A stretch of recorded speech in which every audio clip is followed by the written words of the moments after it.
Freunde, bevor wir jetzt hier anfangen, noch mal ganz kurz ein Hinweis in eigener Sache. Wenn ihr in Zukunft plant, euch Tattoo-Equipment zuzulegen, kann ich euch wirklich nur ans Herz legen. Guckt euch vorher einmal eben kurz unsere Webseite an, www.tftn-podcast.com. Da findet ihr unter dem Reiter Deals nämlich richtig viele geile Deals. In den meisten Fällen bekommt ihr 10%, zum Beispiel bei Coal Black Tattoo Supply, bei Cheyenne Professional Tattoo Equipment, bei Killer Ink Supply, bei Chaos Nero und bei Murostar, just to name a few. Die Liste wird ständig erweitert, deswegen guckt vorher vorbei, www.tftn-podcast.com oder über die Shownotes, und jetzt wünsche ich euch viel Spaß mit dem Podcast. Bis später. Maybe a client's skin doesn't take ink as well, or maybe it's very thin, but it's like, hey, the person still deserves a beautiful tattoo. And that's something I take into life as well. It's like, okay, life isn't going to be how you want it to be, but I'm going to do my best with it. Ladies and gentlemen, welcome to a new episode of the Tales from the Needle Tattoo Podcast. My name is Zeb Fury One. I'm talking to artists, tattoo artists, and people related to the tattoo industry from all over the world. And today I have a new international guest for you guys, because I'm sitting here in my studio with Patrick Thompson, aka Sushi Tattoos. Thank you for having me. Huh. Hey, how are you? All good? I'm good, yeah. I'm not tired, thankfully. Not yet. Not yet. We'll see how I feel later tonight. Yeah, probably. So you flew in yesterday, right? Correct, yeah. Is it like, do you have like a jet lag? No, but I've heard it's worse going like west. Yeah. And I definitely found that last time I traveled to Europe. Yeah. And also I traveled to Japan last year. Oh, crazy. And I was like, oh, it was way worse going there than it was coming back. How long does it take from Canada to Japan? It was around 12 hours. Oh, it's not that bad, actually. Not that bad. This is actually like easy compared to that. It was only 8. Yeah. Yeah. Oh, okay. Yeah, it's also not a big deal. Cool. Can you please introduce yourself to our audience, that the people know who they are listening to? I'm a 25-year-old tattoo artist out of Sudbury, Ontario, Canada. And I'm just here to be a part of the invitational that you so graciously invited me to. Nice. This is really cool, because we met at the Amsterdam Tattoo Convention. I think it was around 2 years ago, right? Yes. And then we talked about this topic, and then you'll be like, yeah, just let me know when you're doing the next one. Last year, it didn't work out, sadly, but afterwards. Yeah. And you managed to do it, because this is really cool about this, because I don't know what your experiences with tattoo artists, but usually like tattoo artists are always like, yeah, bro, of course, you do this, do that, and you never hear from them afterwards. Yeah, well, that was kind of my experience at the Amsterdam Tattoo Convention. I had a couple people like tell me, hey, yeah, if you're ever in X, Y, and Z, like come by and we'll they'll gladly have me at the shop. But you guys were the only people who actually like reached out afterwards when I was back in Canada to be like, hey, we're serious about this. And I was like, oh, okay. Like, I'll take you guys up on it. Cool. Yeah. Yeah, this is really nice. And sometimes people find each other, like that. So it's something like this, real, recognized, real, probably. How long have you been tattooing? I've been tattooing since I was 18. So 7 years going on 8. Oh, crazy. Yeah. And how was it like to start a tattoo apprentice? Have you made an apprenticeship, or are you self-taught? It was an apprenticeship. Huh. So it was, so in Ontario, they have something in high school called a co-op program, which is where you work for your credits. I should stop hitting the table. Where instead of going to classes, you go to work. And in grade 12, I had the opportunity to work at a tattoo shop. And so that's where I was my whole final year of high school. Oh, crazy. And then by the end of it, I was offered an apprenticeship. Huh. Yeah. Okay. And is it hard like in Canada? I can just relate to Germany and probably like Europe, how it is there somehow. But how is it in Canada? Is it hard to get an apprenticeship? I don't really know, if I'm being honest with you. Like, I think it all depends on the artist, right? And if they want to take you or not. In terms of like regulation standards, there is none. I don't know what it's like in Germany, but like here, there's no, like, anyone can open a shop, like in Canada. So Germany, it's the same. Same thing. Costs 15 euros. You just have to register your business, which is 15 euros, and then that's it. Yeah, all we need to do is pass a health inspection, and you're good to open a shop. We're not even doing this. Can you imagine? Yeah. So it's like in Germany, it's like crazy overregulated with everything. But this, which is actually, I think, if you're not knowing what you're doing, actually quite dangerous because it has blood in it and health and stuff, you know. And I 100% agree. It's crazy. Like how our industry is not more regulated. It blows my mind because we're the only profession that cuts into people, and we don't need like a degree or like anything really. Yeah, that's true. Probably like the same with peer. Yeah, you can just pull it, and it's not hitting that so much. You're actually the first person that takes care of this, because every other guy that I'm talking to is just like, okay, I'm hitting the desk, and this is also why we're wearing headphones. Just some technical talk here, because then you recognize it, and when you listen to it, some people are really crazy about this. Also, when you eat while you're podcasting and stuff, and they're getting pretty angry about this. So. Oh yeah, I'm sure that can get really annoying. Yeah, sure. I'm trying to make it as good for the listener's experience. It's perfect, man. Thank you so much. I once listened to a podcast to a German tennis legend, Boris Becker, and he was hitting the desk like constantly. And it was a very, very big podcast. And I was like, shut the fuck up, you know? So, yeah, actually fun. Okay, so, and it was like a practical year, like when you were at the tattoo shop, and how did you get there? Because we have some applications from time to time where people apply for like a school. I don't know the English term, but in Germany it's like 2 to 3 weeks where that you spend in a business, and of course there's nothing you learn in 3 weeks. Yeah, it's just a glimpse that you get. So so we go in semesters in at least in the school that I went to. So it's the first semester of the school, I did a half-day co-op at my shop. And then eventually, because I got enough credits, there's like mandatory credits in high school in Canada. So I got enough mandatory credits where I can kind of do whatever I wanted. And it was then when they offered me a full-time apprenticeship. Oh, cool. So I went to my school. I said, hey, can I do a full-day co-op? And they said, go right ahead. Like they were super cool with it. This is actually pretty nice. Oh, it was super nice. Unimaginable in Germany. Yeah. That you can go there. And how did you apply for this? Like have you done like a portfolio with stuff? I did a portfolio with, so I've known I wanted to be a tattoo artist since like grade 10. Really? Yeah. So ever since I was like, okay, I want to pursue this. I started doing all my drawings were like tattoos. So I did all my drawings wanting to be that. And then I took like my 10 best that I thought. I gave it to them alongside like an actual written out resume. Oh, perfect. Yeah. Because that was the one thing we were taught in school. It's like, you got to give a resume. So it's just plain basics, you know? Exactly. And they took it and they were like, okay. I also did it like 8 months before I was supposed to like make sure that they knew that I wanted to do this. Yeah. And I also handed it in to my co-op teacher 8 months early so that they know that, because to let her know that like, okay, he's serious about this. He's not just wanting to do this for fun. Like I was serious about wanting to be a tattoo artist. And I think they both saw that and they recognized it and they're like, okay, we'll take you. Crazy. Yeah. This is actually something that is lacking in most of the new apprentice requests right now. It's just this, you know, some people just text you on Instagram, hey, I was thinking about, you know, like doing an apprenticeship, yes or no, no portfolio, nothing.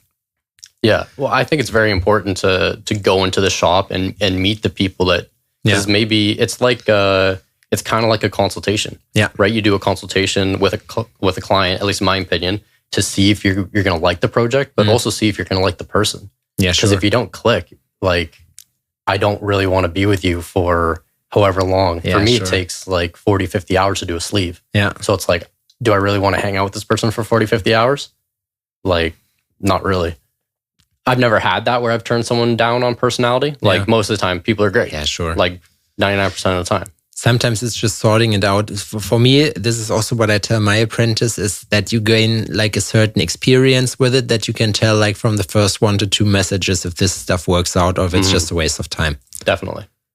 And if you so how does an apprenticeship in Canada start? So you've been there like, and you were in school like officially, but working at the tattoo shop. And what was your what were you supposed to do there? So I was actually supposed to be like, so they told me, they're like, so my mentor's name is Dale, and he told me the first time we met, he's like, I'm not looking for an apprentice, so don't ask.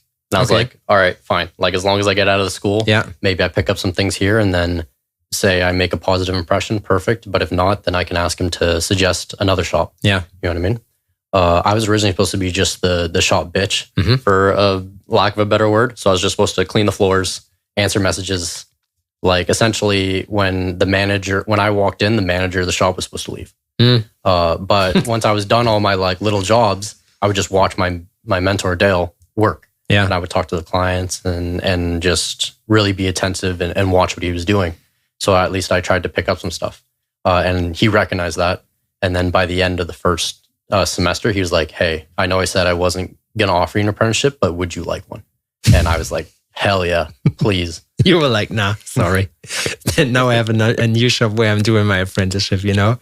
Would be funny. Okay, and then he said, yeah, okay, let's go. And then the real apprenticeships started. Yes. So at that time, I like equated enough hours like watching him where I was picking up on some stuff, and he recognized that. So he's like, okay, we first started with grapefruit to tattoo. I did some pigskin like before, like at home, but I found grapefruit was better because it's very easy to overwork the skin with a grapefruit. So I worked with that for probably a couple months before Dale and I felt comfortable moving forward tattooing people. And then first started with like little small projects. The first person I ever tattooed was my older brother. Oh, really? Yeah. What did he get? He got just like a silhouette of a Spartan helmet with two flourishes. Oh, crazy! It's on the end with on his wrist. And but like my family's very supportive.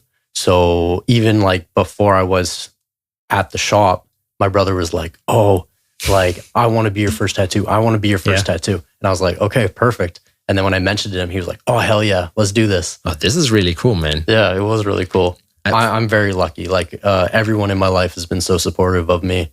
And just like they saw that I was very passionate at what I did. And this is the stuff that I also wanted to talk with you about, because this is something that I recognize. Because when we met, you spent like 2 full days, like just watching a tattoo artist tattoo and try to pick up as much as possible. And, you know, ambition is something that opens almost every door, because this is the recognizes real part about tattooing. It's not that the stuff that you told me also about apprenticeship and everything, the mechanism is the same as everywhere. If you are ambitious and you come into a tattoo shop and the people recognize that you are there for the right reasons, which is doing art, you know, expressing yourself, doing cool shit, every door is open. If they think you're just doing it to be cool, you're out. No chance to. I 100% agree. Like I'm a firm believer in hard work trumps talent, especially when hard work fails to show up. Because I know a ton of like really, really talented tattoo artists who like they start out as an apprentice and they're killing it, but they don't have that like drive to become better, and they just kind of stagnate. And I would say that I was never a very talented tattoo artist. I feel like I got to where I am through hard work and learning and trying to learn as much as possible from other artists, just to try to get as good as I can be. Which obviously worked out, because your stuff fucking kills. Thank you. I appreciate it. Really nice. And you're doing a lot of realism, right? Correct. And was it like is it also the direction that you wanted to go? Or something completely different? So originally I wanted to be like the Japanese color neo-traditional guy. That's what like all my first drawings were trying to be as like flashy as possible. And although I still love that style, once I started tattooing realism, I just fell in love with it. Yeah. I don't know what it was about it that got me really, really into it. But once I started doing more and more of it, I was like, okay, this is like the direction I want to go. But I think like it's a good base if you start off with neo-traditional stuff, because it gives you a good impression on how the image itself is set up to keep it to the bare minimum of details, but make it look good, and also that it's holding during the years. No, I agree. And I think neo-traditional artists are some of the best to really like understand the flow of the body. When you see them and they have like a full color animal and it's just flowing down their arm so beautifully, like how it accentuates the body is crazy.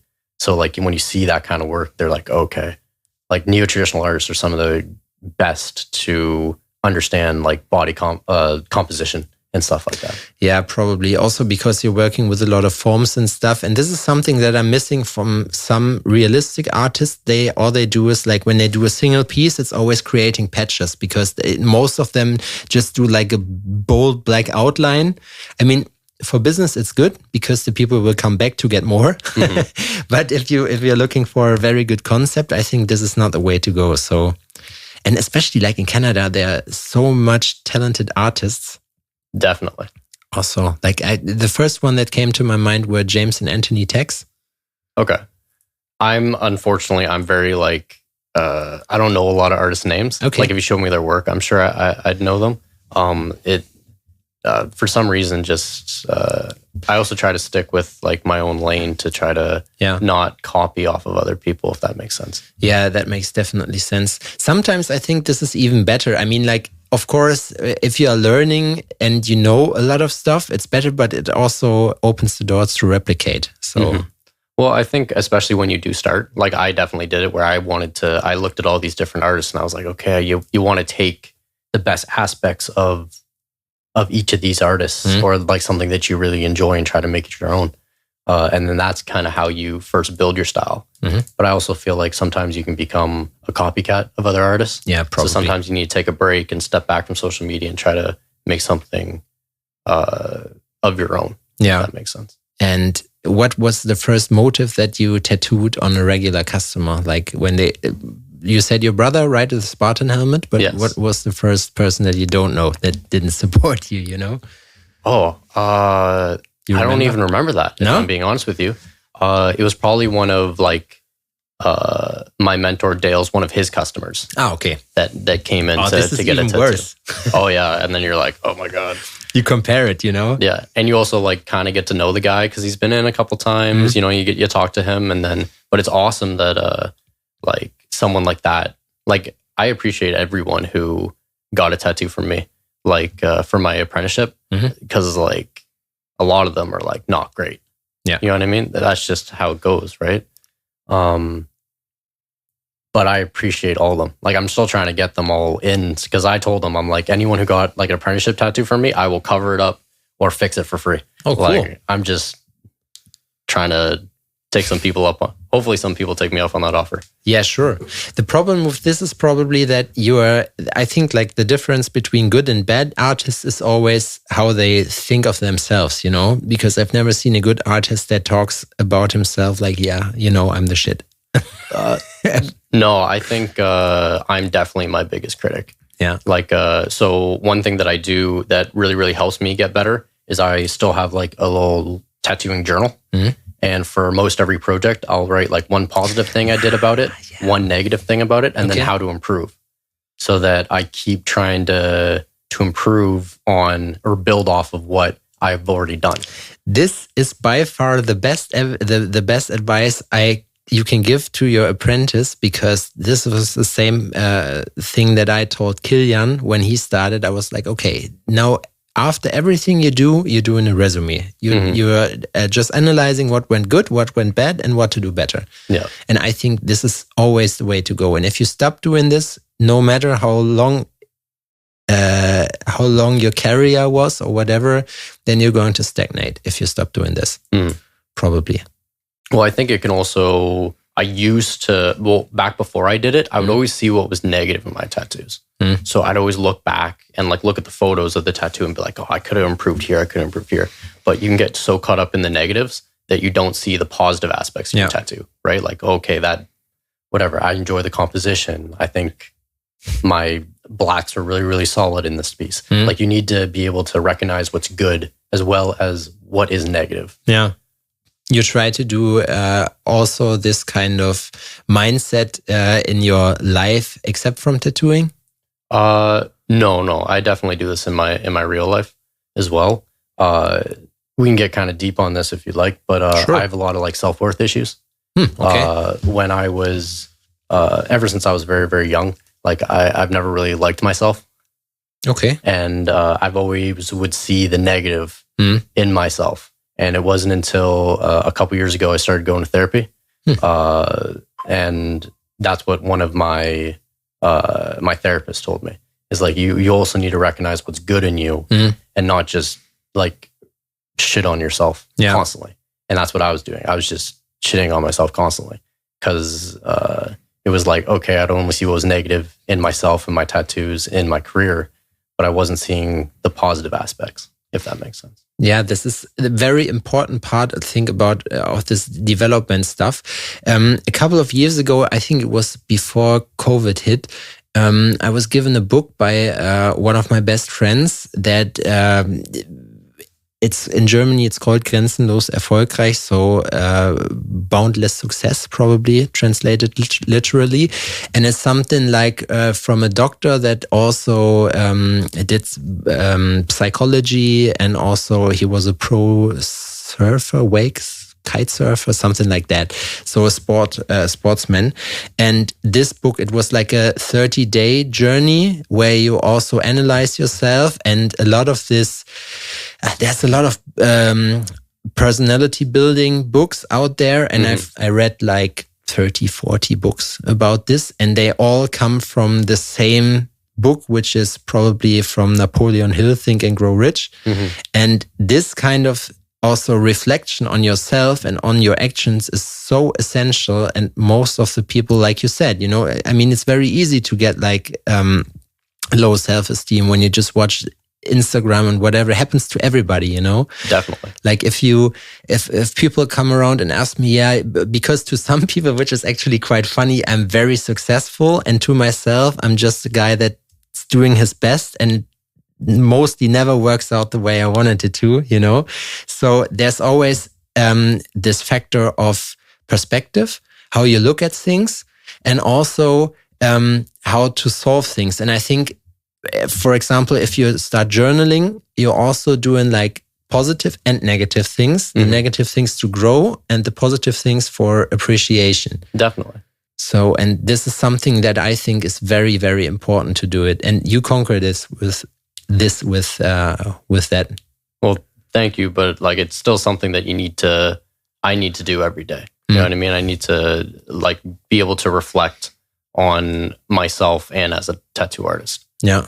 But this reflection, like I said, is, I think, the most important thing that you just all the time. I mean, it's the same for every business, for every profession. You just reflect, do it, reflect, do it, reflect, and then hopefully grow about it. Exactly. And well, as long as you keep doing that, you're going to grow. You know what I mean? Because it's rare that you do something that you don't like. As long as you recognize it, that you didn't like that about yourself, you're going to catch yourself doing it. And you're going to be able to correct yourself. Yeah. Kind of like a behavioral therapy, I guess you'd call it. But I don't know. You think that this going to therapy and also having these issues kind of like advanced you in developing in your life, Definitely. I used to be, and to a part I still am, I am a depressed person. So being able to work with someone on my depression, to see it as what it is, and being able to recognize the signs, because sometimes I get into like spirals. So it's like I just start not feeling great about myself, and then I wonder why I'm not feeling great about myself, and then I can't find out an answer, because I have most everything I've ever wanted. You know what I mean? I have a beautiful family. I have my dream job, and still some reason I feel this way. So being able to recognize that can help me to get out of that spiral. Because sometimes you're just depressed for no reason. Like you don't have a solid reason. But it's recognizing that, okay, that it's just how it is. It can sometimes help me, and for the most time helps me get out of that downward spiral. Happened to me today, actually. Because like I'm pretty much stressed out about the invitational and stuff. And the week went shitty because like 4/5 of my appointment canceled. And like 2 guest artists canceled and invitational artists canceled and whatever. So the week itself was shit. But now at the end of the week, when I cleared everything, because I think also most of the fear that you have is from not knowing stuff, you know? Definitely. Like like for you, there's a lot of unknowns right now, at least until the event's over. Yeah. Like once it's over, I'm sure it's going to feel like a whole the world's off your shoulders. We just reserved. We have last year we were gifted a voucher for a private spa from the team here at downtown. Nice. And we're going to do 10.5 hours of private spa on Sunday. So like in a week when everything is over. Nice. This will be fine. That's going to be nice. This is also something that I haven't learned until I think 1 or 2 years ago, just also to celebrate, you know, not just to grind and hustle, because this is an endless journey. Definitely. From time to time, you just need to settle, look back and just celebrate also the successes that you did. Yeah. And that's a part of, at least my opinion, that journaling, right, is like when you put something successful at the top, like it's good. Like you recognize and you're like, okay, I am doing something correct. I am doing something right. And maybe like you may have a piece that you're not very happy with, but being able to recognize the good that you've done is such a big part. Werbung. Freunde, bevor es jetzt weitergeht, möchte ich euch noch ganz kurz jemanden vorstellen, und zwar den lieben Mike und die liebe Maya. Das sind nicht nur Freunde von mir, sondern auch die beiden Masterminds hinter dem Tattoo Supply Chaos Nero. Chaos Nero sitzt in Österreich, habt ihr vielleicht schon mal auf Convention gesehen. Die haben so ein richtig geiles, kreischend pinkes Logo. Und bei Chaos Nero bekommt ihr vor allem Marken wie Vlad Blood Irons, da bekommt ihr Sachen wie Arcus Tattoo Machines, aber auch zum Beispiel Marken wie Eclipse oder Weißfarben. Also Künstler wissen Bescheid. Wenn ihr Bock drauf habt, dann habe ich auf jeden Fall jetzt einen kleinen Deal für euch ausgehandelt, denn Mike und Maya machen 10% auf eure Bestellung auf chaosnero.com klar mit dem Code TFTN10 groß und zusammengeschrieben. Findet ihr auch nochmal auf unserer Webseite www.tftn-podcast.com oder in den Shownotes. Selbstverständlich zieht's euch rein. 10% Discount bei Chaos Nero mit dem Code TFTN10. Werbung Ende. There was a situation a couple of weeks ago. I went to a guest spot and there I was about to finish. We did like the line work on a back piece that I started 4 years ago. And I don't know how it is with you. I don't like any of my work that I did yesterday. Yeah. No matter how far. So like I look at it, I think, oh yeah, cool. Then I'm going to the restrooms, whatever, come back and then like, okay. Mm-hmm. Well, I think a lot of artists have that, but I think in a weird way, that's a good thing because it shows that you're growing as an artist and as a person. Like, I definitely don't like the stuff that I've done yesterday as well, but it shows that I'm growing. Yeah. You know what I mean? I see a tattoo that I did a year ago and I'm like, okay, I'm better than I was a year ago. Sure. And hopefully that just keeps continuing to happen. Yeah. Hopefully. And it will definitely, because like this is, like I said, this is something that separates the good from the bad, you know, just to reflect and do all this kind of stuff. Because the funny part about it is that when you finish up a tattoo, and also, especially also like this back piece that I started, this was the maximum that I was able to do at this part. So I looked at it and I was like, dude, top notch. This is one of the best things I've ever done. Mm-hmm. Now, 4 years afterwards, it's a bit different, but it would be a shame if I would still think that way. Definitely. So, because sometimes it's just what it is. And yeah, cool. So, you know, the good part, I've talked to so many artists here on the podcast, and it's funny because like there's a lot of things going on with everybody where we are all the same. Also the self-doubts and stuff. I received tons of messages after the podcast where people also talk about this, you know, like they have issues and stuff, also self-worth issues, whatever happens to, I would say like 60 or 70% of all the people I know. So it's something that, and also tattooing helps them because you have like this art expression that helps people, and you're helping people from time to time. You can do what you like and you make a living out of it. Yeah. I also find tattooing is like a meditation. Yeah. Like you get in that zone and that's all you're worried about. Your life may be crumbling down around you, but like once I start tattooing and I start like really focusing on it, it's like, I don't care about anything else. Yeah. Like I'm just me and the client. Like we'll talk some shit and we'll tattoo for as long as they'll sit. Have you ever tried something different than tattooing? No, I've never had. Like I tried painting during the pandemic and stuff like that. It was fun, but it wasn't for me. Like tattooing is what I love. Yeah. And it wasn't until I did that first line on my brother, and I was like, okay, I'm doing this for the rest of my life. Did you start painting with oil or like acrylic? Acrylic. Yes. Oh, crazy. But I don't know any like techniques. So I just kind of like, I taught myself how to paint, and it's not great. I'll be honest with you.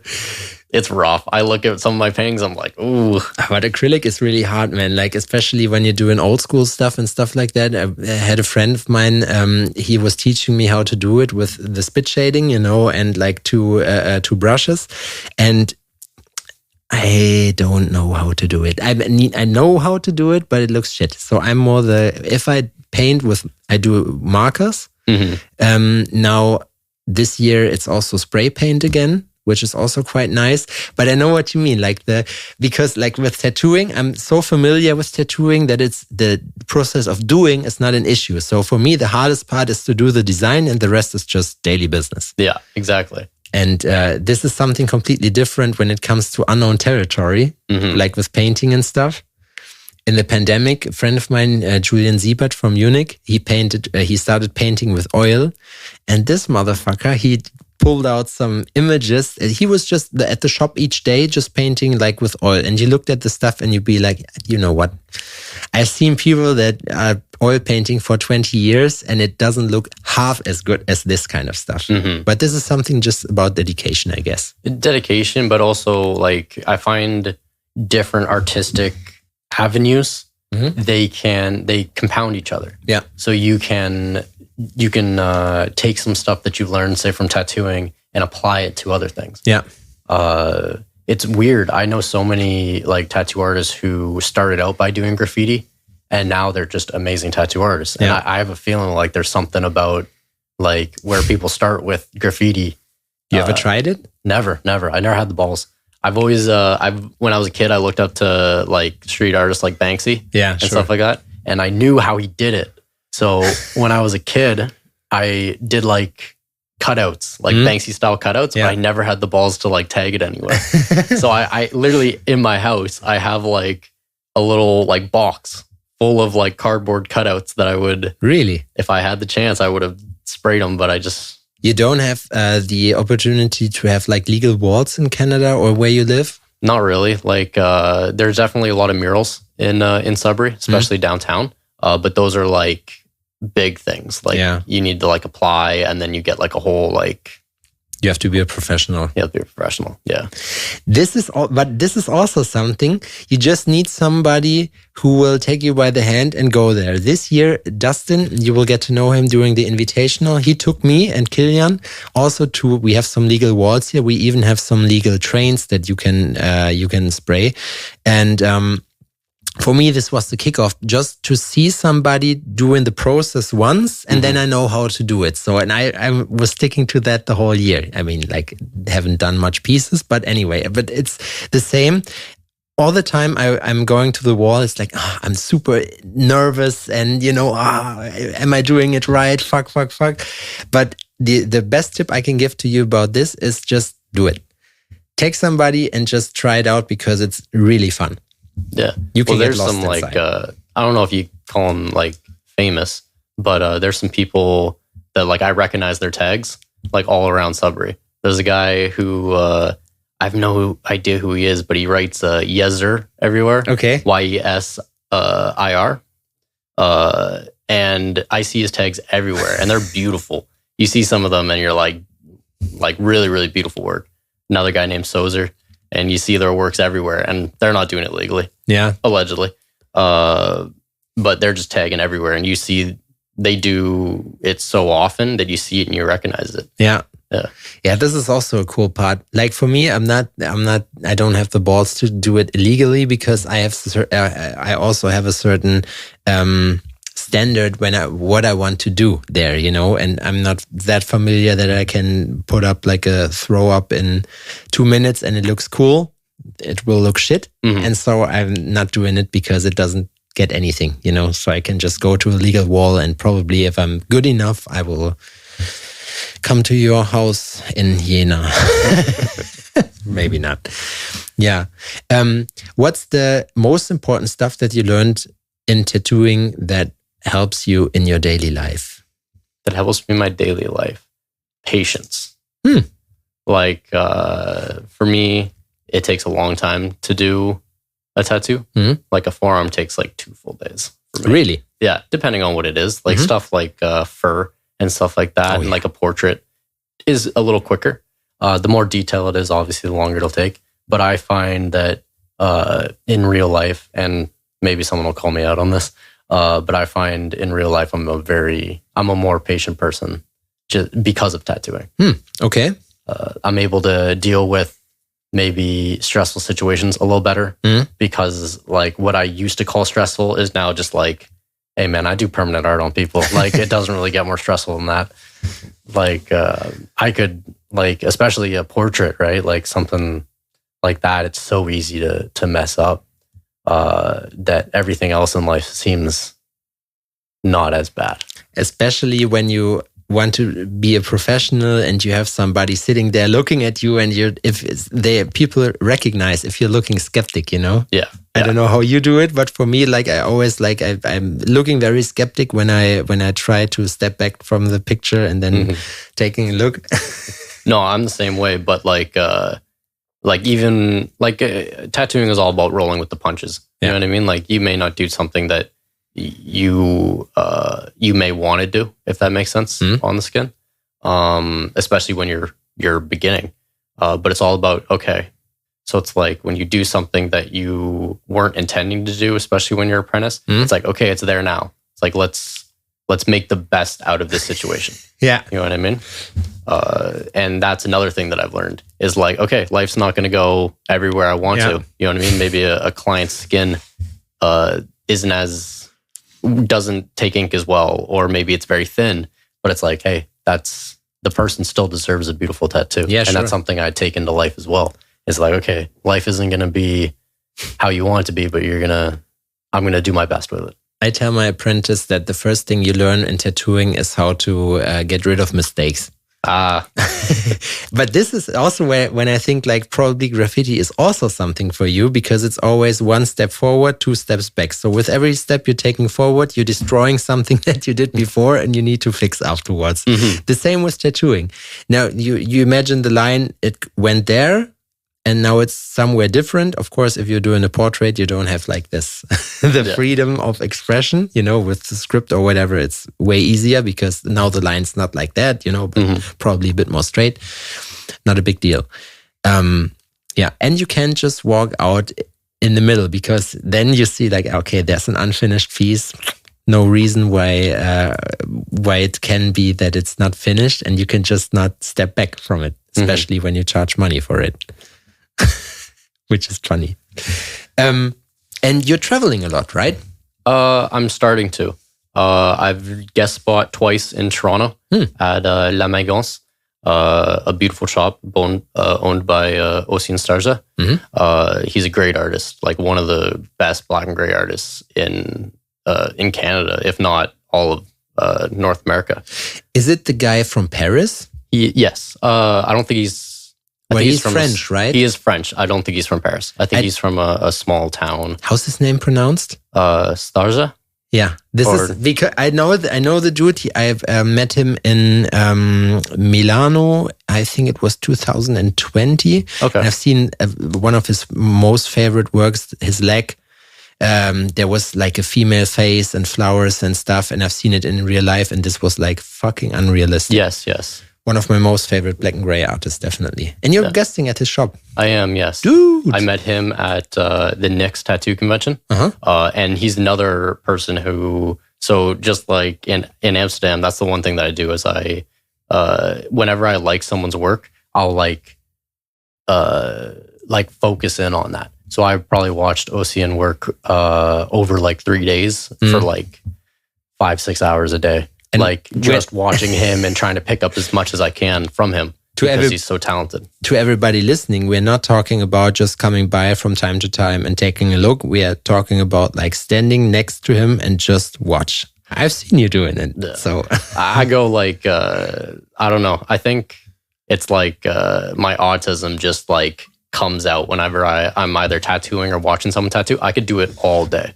Like I love it. I love the process. I love learning. I don't even ask any questions, like, or rarely ask any questions. I'm just like trying to pick up as much as possible. But you yourself, you don't have so many tattoos, right? I got a couple. Sorry, I'm leaning back. I have like half of like the bottom half of my legs done. Oh, crazy. I have my torso all the way done. Oh, really? And my arm. That's about it. For me, this is probably something that differs from you to me. And no, this is not how you say it, but this is the difference between you and me because when I take off my shirt, I'm barely tattooed, and you're the other way around. I've seen you like, okay, you have a half sleeve or like a sleeve that I see, and that's it. Yeah, I not try to keep them hidden. My parents would kill me if I got my hands or my neck tattooed. Really? 100%. Why? I just don't think they like it. I eventually will. But it's, I think so I still live with my parents. So I still need to like. Yeah, sure. Yeah, because houses in Canada are so expensive.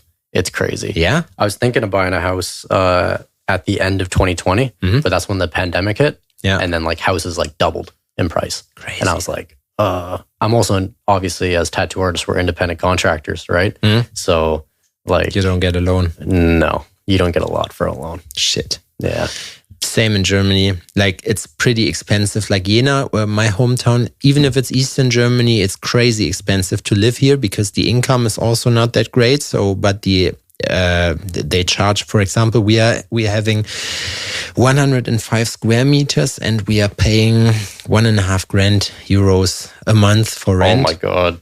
It's okay. For Jena, it's actually like a pig, Okay. But it's not too easy. And I can imagine if you would buy a house, for example, here, a house in the city, talking about 600 to 700 grand, probably. Yeah. Like euros? Yeah. Whoa. Yeah. That's crazy. That's really crazy. Yeah. Houses in Sudbury are not that expensive, but still, that's crazy. Yeah, the thing is in Jena, because Jena is in the valley and you don't have any space to build here. So we have like less than 1% of free flats so if you're, for example, checking like the internet for free flats or whatever, you see 5 to 6 and then that's it. Really? Yeah. That's crazy. Yeah. Is Jena like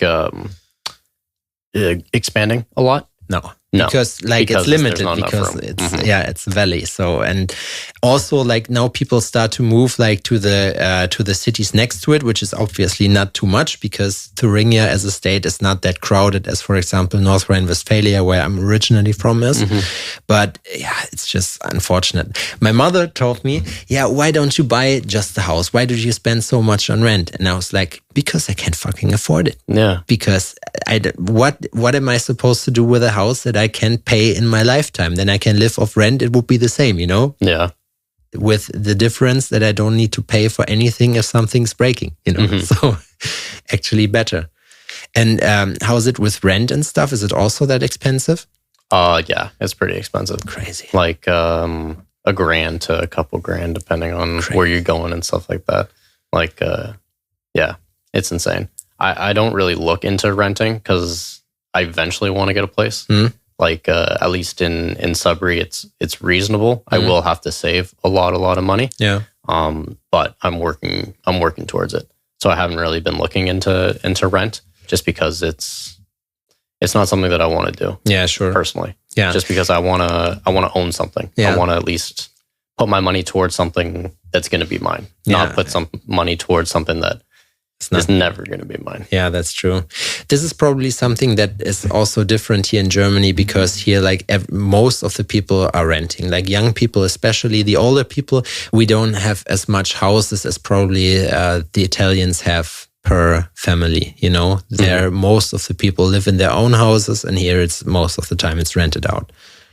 In Germany, is there a lot of like generational housing? Like, do you live with like your parents and your grandmother? It happens, and stuff like that? of course, especially at the countryside. It's a bit more common, but it's not too crazy. Like in Italy, I'd say it's the most, for example. But like here in Germany, it is happening, but it's not like on a regular basis. Okay. So, but of course, in the small village where I come from, like almost everybody had like a more generation house with grandma and father and whatever. So this is something completely different. Yeah, it's funny sometimes, you know, just how the little differences make something completely else. And what do your parents do if they are like a bit more conservative? They are, my mom's a retired nurse and my father's a pharmacist. Oh. So very like, you know, not like they enjoy art and stuff like that, but they're not like artsy people. My mother's more artsy. Okay. She definitely, but more in like the decorating side. Yeah. She loves decor and like setting up the house just the way she likes it. Yeah. And my dad enjoys like doing like garden work and stuff like that. Okay, cool. Gardening and farming and stuff like that.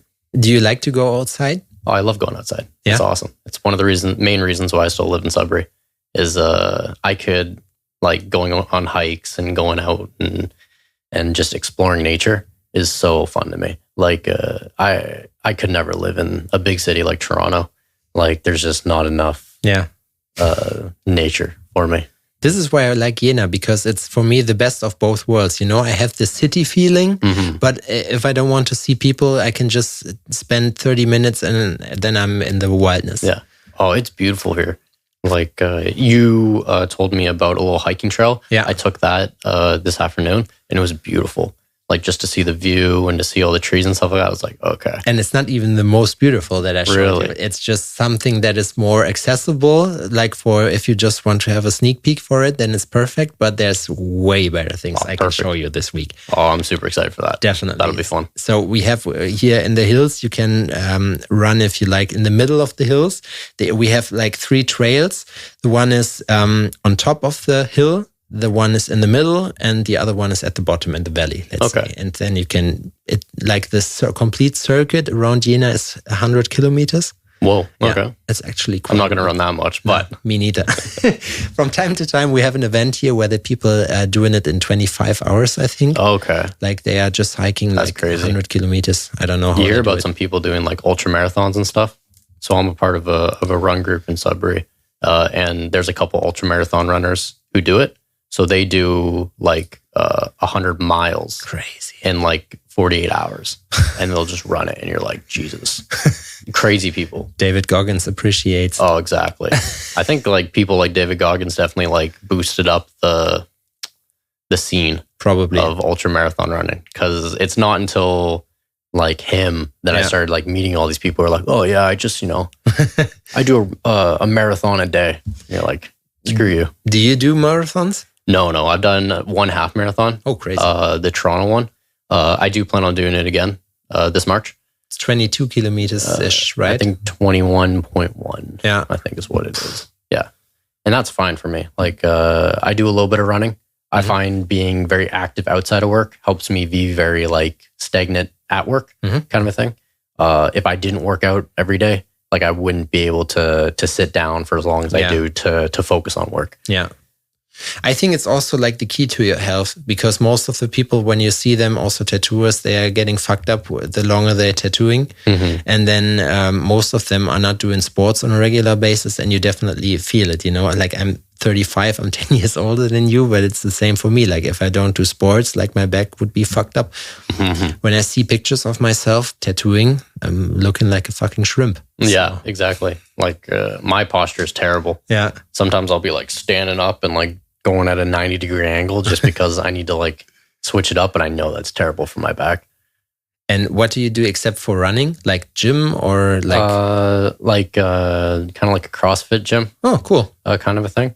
I do like some of those classes, but it wasn't until recently that I started doing that, just because I wanted to incorporate a little more like weight training into what I do. But a lot of it is endurance, like swimming, biking, running, kind of a thing. That sounds pretty nice. And I can definitely hook you up with some good spots, either here, like gyms, if you like. We also have a CrossFit box. I used to train there too. Okay. They're also doing drop-ins. We have like a gym here that we have a cooperation with where you can train, and some outdoor spots. Perfect. And the weather, I mean, like it's October. It's not that crazy good. Oh, it's beautiful. Yeah. Like I'm super excited to continue running and exploring all around here. What's the best thing about Germany that you recognized in 24 hours being here? I'm going to say it's two things. I really enjoy the architecture. Like it's so different to in Canada. Because in Canada, it's like you hear about a 50-year-old building. You're like, okay, that's old. But here it's like, that's new. What do you mean? It's just basic. Like you'll see a church that was built 200 years ago. And you're like, whoa, it's crazy. Yeah. And even my hotel room is very old. The one that I'm at. But like what some people might find like, okay, like get turned off by, I'm like, this is awesome. Because you don't get anything like that in Canada, just because we're such a new country. Yeah. Like we don't have the history that you guys have. Sometimes I'm forgetting about this because like you mentioned before, every other guy that probably is from Europe and is familiar with this architecture and old stuff and stuff, he will come to your hotel room and be like, okay. Yeah. They forgot to renovate it like 30 years. But anyway, at least it's cool and you're feeling great. So this is the most important part about it. Have you had breakfast today? I did. I went to McDonald's, unfortunately. Really? Everything here is kind of closed, except for bakeries. I did go to a bakery for lunch, though. I just needed something quick and easy because I woke up from my jet lag and I was like, oh my God. I went on a quick run and then I was like, okay, I need to get some food in. Yeah, sure. To McDonald's. How is it? Is it better in Canada or like is it? Food in Europe is way better than Canada. Like I find like, I don't know what it is, if it's the wheat that you guys use or like the all the chemicals they put in like Canadian food and American food and stuff like that. For me, it's always like the thing that happens to America, like the USA, but Canada for me is some like good guy country that also serves good food and stuff. Yeah, but I find there's definitely more like preservatives in Canadian food. Like last time I was in Europe, I ate like shit. Like whatever it was, give it to me. Like, and I was like, okay, I'll work off the weight later. Yeah. I lost weight. Really? When I got home, I was like, how am I like? And I'm not, you know me, I'm not a big guy. And I was like, how am I down 5 pounds? And I'm like, oh, it's just because of what I ate. Like. And I was walking more and stuff like that. But like normally I'm more used to working out and then eating regular in Canada. But I was like, I lost weight. I was like, whoa. A friend of mine recently has been to Japan and he told me that they have some ingredients in their Coca-Cola, for example. Maybe it's not the original Coca-Cola, but in their drinks, it has the regular sugar and everything in it, but they also have like an additive that is that they put inside that prevents the sugar from being absorbed in your body. Okay. Weird. So you just shit it out. Nice. Doesn't sound that bad. Doesn't sound that bad, right? So you get the taste without the gaining weight. There you go. It's banned in Europe. Yeah. So well, Japan does some like weird stuff. Like they cook with a lot of plastics and stuff like that. And I heard that's not very good. Like, totally.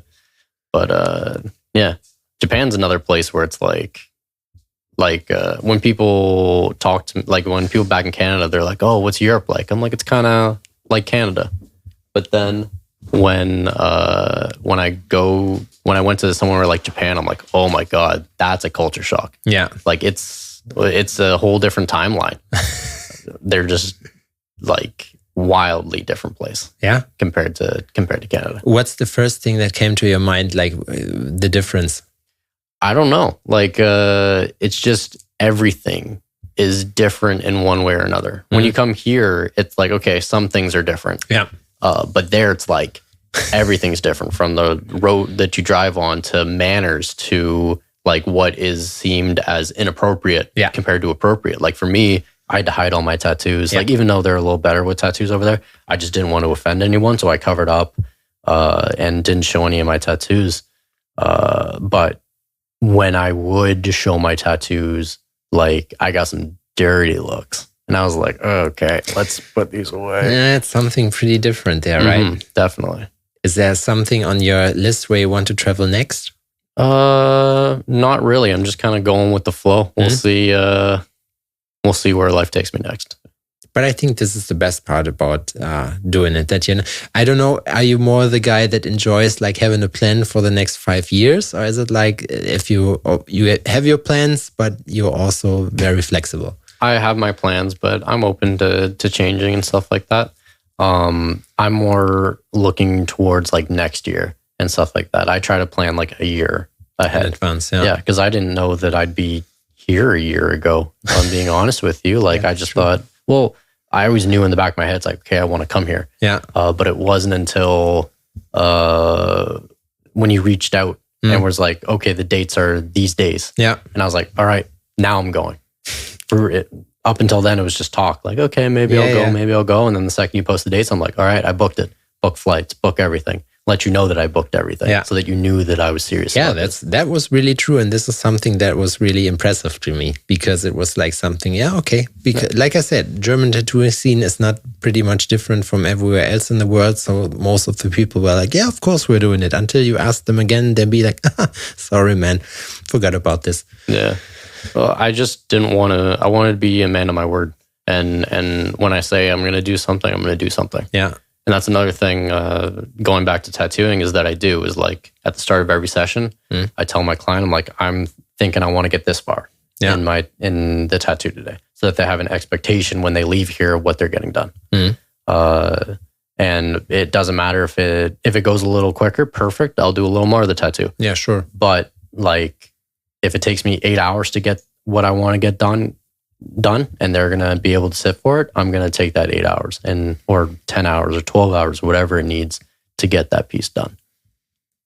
This is something that is actually pretty good when you are working with customers. That also expectation management, you know. Definitely. There are so much people around, and I don't know how they're doing it. Like they say they don't tell a price in advance, you know, and just be like, yeah, you know, whatever, and then charge like some ridiculous amounts. Yeah, it's like 50% of your net income monthly, you know, like a day when you say, okay, chill. Well, that's why before every client comes in, like I lay it out. Like I just opened up my books in Canada, and one of the posts I did was laying out, okay, it takes me X amount of sits to do a leg. It takes me X amount of typically in general. You know what I mean? It changes per person. Yeah, sure. And I also charge per day, so that whether I'm tattooing for 5 hours or I'm tattooing for 12 hours, the client's still getting the same amount. You know what I mean? They're not going to be surprised at the end of the day what they're getting. So, or sometimes if they tap out, like if they tap out halfway through, I'm not going to charge them a full day. I'm not going to be an asshole. It's like, hey man, like you weren't able to sit. That's okay. Yeah. That's very nice. But for me, this is something like it depends. So, of course, I won't charge them just the time that I tattooed then. Like I do it the same as you, because I refuse to do it by the hour, because it's like, where do you start? Sometimes you're having a slow day, you know, and you're not making progress so much. And I don't want to be stressed while tattooing. This is the chill out part for me in my life, you know, where I tattoo. So it's like I do it the same. We have day rates, and I say, okay, this, for example, let's say a shin. I'm doing a lot of shins with lettering. A shin takes me 1.5 to 2 full days. And then that's it. And then, so, you know, okay, the first day, maybe we're just doing like the design and the bloodlines and a bit of the blacks and stuff, and then finish everything up by the second day. But it's not, it hasn't happened before that I'm canceling stuff, or that I say, you know, I said 2 sessions, we need 3. Because also like nobody has a money printing machine at home, not me. And I think most of the customers also, but you have to know what you're getting there. Exactly. And setting that expectation for clients is very, very important. Yeah. To understand how much it's going to cost them and also how much is getting done in that time, because you don't want to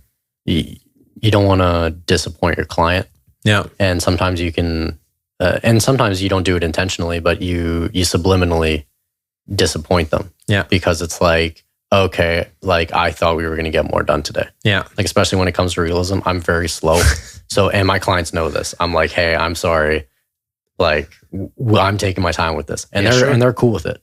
Right. But sometimes they don't get how much they thought they'd get done, if that makes sense. You know this meme from Instagram where they have like a palm-sized color realism tattoo, and it says like color tattoo artists be like, that was a solid second session. Yeah.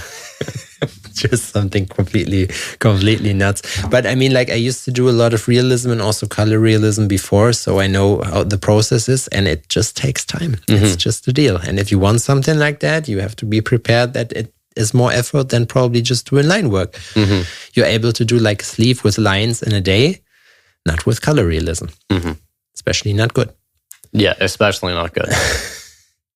I can do it quick. It's just not going to be good. Yeah. So I think that for that reason also, like for me, all that matters is that the design itself or the tattoo itself afterwards looks as bad as possible. But I also talked to a tattoo artist a couple of days ago, and they'd be like, the problem is that the clients don't want to spend that much money because I can at least do it 10 to 15% better if they would like to charge, or if they would be open to be charged more. But probably it also depends on your customers. For me personally, like I could be doing the, I don't know why I would be doing this, but if I'm doing the tattoo for free, I'm still going to do the best job possible. Because at the end of the day, they are also a walking advertisement for me. Yeah. Like not just in terms of the art, definitely that, but also in terms of the experience. Like you could be the best tattoo artist in the world, but if you're a prick, no one's going to want to come back to you. Definitely. Like you want to try to be like, you're in the service industry, right? You want to try to please your client as much as you can. And I also try to do that by having a comfortable experience with that person. But sometimes I'm not sure about this part, because like I hear from a lot of people that are famous that they are doing some stuff like letting the clients wait for 8 hours. And I'm not talking about like they're doing the designs in the meantime, but they're watching movies, go out to dinner and stuff. And I'm like, I don't know how you guys even get booked. I don't know how you can get in this situation with this shitty. For me, for example, I'm always late. Like if you have an appointment with me, you can be like 99% sure I'm showing up 5 to 10 minutes late, not more, but this is the deal you have to make. Everybody knows it, and I'm not doing it on purpose, but it just happens because I have so much stuff to do and I'm being easily distracted, especially from my phone. And I don't know why it is like that, but like at 11:30, I usually start my day or my appointments at 12. At 11:30, people start calling me with some very important stuff, and they want to sort this out now. So this is most of the time. But I would never ever dare to like eat like for 2 to 3 hours, or watch movies. That seems kind of ridiculous. And like you said, you can just go and do one tattoo on these people, and then they'll be like, yeah, the tattoo is really cool and everything was nice, but this part was fucked up. So fuck it, I'm going somewhere else. Like I know some people who have some amazing work, but didn't have a great experience. Yeah. So that they'll be like, okay, like that artist wasn't for me, and they'll go to someone who maybe isn't as good, but they have a better experience there. And I find an experience is not a better part, but a large part on why people go back to a shop. Definitely. Because they enjoy it. This is also something that, so if you are a cool dude who's doing like average tattoos, you can still be the best in town because people like you so much, and they're just coming back because of the experience. They don't expect like world-class tattooing from some people. It's just something, it's my tattooer, he's a nice guy and he does his best, and that's enough for me. Yeah, definitely. And it's also like, you get attached to clients. Yeah. I find like it's weird. It's kind of like a breakup sometimes when you're done a sleeve and you're not going to see the guy until the next project. You know what I mean? So it's like, damn, I spent 40 hours with you. Like I know all this stuff about you because we've talked the whole time. And then it's like, oh yeah, I guess I'm not going to see you again. Like, this is weird. Yeah, definitely. And sometimes it's even funnier when the people then coming back. And for me, like when I used to finish like sleeves, or for example, some clients also gave me like a bottle of whiskey and stuff, just something to appreciate the work and everything, except for the money. I like that a lot. Yeah, fun, man. You know what? Time's up. Perfect. Yeah. It's been a nice talk to you. Thank you. Thank you again for having me. I really appreciate it. No, I appreciate it. Thank you for having me here. Thank you for having me on the podcast. Oh, thank you so much. No, thank you for coming over, to taking all the stress just to be here. I really appreciate it. And we are really looking forward for the next 4 or 5 days. Spending time. So here at the podcast, the guest has the last words. You can do some advertisement, for example, for your Instagram or whatever you would like to say. This is your chance now. Follow me on Instagram at Sushi Tattoos, or don't. It's up to you.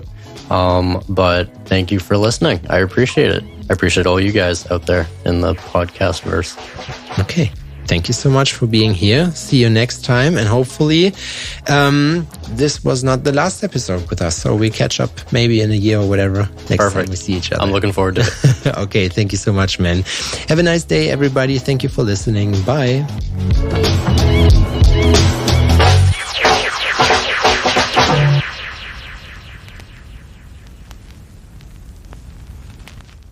Ich hoffe, dass es euch Spaß gemacht hat. Ich hoffe, dass ihr euch gut unterhalten gefühlt habt und ein bisschen was mitnehmen konntet. Wenn ihr Rückfragen zu gewissen Themen habt, was auch immer, lasst es uns gerne wissen. Ansonsten würden wir uns sehr freuen, wenn ihr uns bei den gängigen Streaming-Portalen bewerten würdet. Erzählt auch gerne euren Freunden davon. Über einen Shoutout auf Instagram und anderen Social-Media-Kanälen freuen wir uns natürlich auch immer. Support ist kein Mord. Denkt dran.